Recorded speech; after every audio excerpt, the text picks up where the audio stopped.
మాజీ CM Jagan సెక్యూరిటీపై TDP YCP మధ్య మాటల యుద్ధం సాగుతోంది.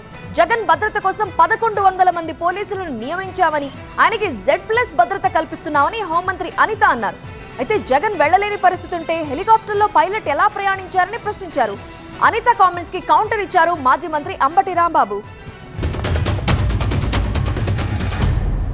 1100 మందికి పైగా పోలీసుల్ని మేము పెట్టాం. 1100 మంది పోలీసుల్ని ఎస్పెషల్లీ హెలీప్యాడ్లోనే దగ్గర 250 మందికి పైగా పోలీసులు కూడా మేము పెట్టున్నాం.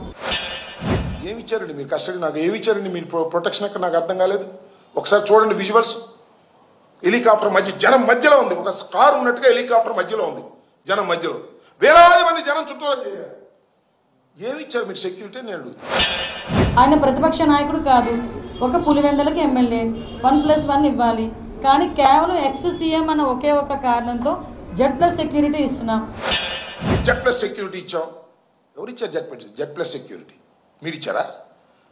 By virtue as ex chief minister of Andhra Pradesh, by virtue వస్తుంది. ఏమొస్తుంది? Z+ security. మరి ఒక విఐపి జగన్మోహన్ రెడ్డి ఆ చాపర్లో వెళ్ళేదానికి టెక్నికల్ ప్రాబ్లం వచ్చింది, ఎక్కడేం జరుగుతుందో తెలీదు, నేను చేతులు ఎత్తేసానని పైలట్ చెప్పాడని మీరు చెప్పారు. దాన్ని మేము యాక్సెప్ట్ చేసి పంపించాం. మరి ఆ హెలికాప్టర్ అలా డిసైడ్ అయిన 10 నిమిషాలకి ఎలాగ టేకాఫ్ అయింది?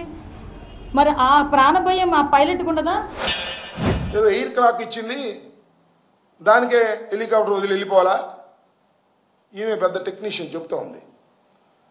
పైలట్ వెళ్ళాడు, ఈయన వెళ్ళకూడదా? What is this language? నాకు అర్థం కాలేదు. పైలట్ వెళ్తాడు. పైలట్ యాక్సిడెంట్ అయినప్పుడు కూడా కారుని మన డ్రైవర్ తీసుకెళ్తాడు. దాన్ని వెళ్తామా మనం?